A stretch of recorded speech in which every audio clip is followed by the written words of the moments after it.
ये सब चीज लेवा के वो सब चीज लेवा सुन ना हां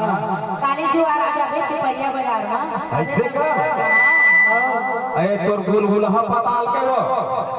चल रेला पड़ा गुलगुलहा दिखत का अरे 3 दिन के पताल लाल है जो 20 रुपए किलो पूछस नो है तो राखी खेल हां एक ठीक है देखना नहीं लगा गुलगुल ऐसे ऐसे का अरे रही रही की ताहला वो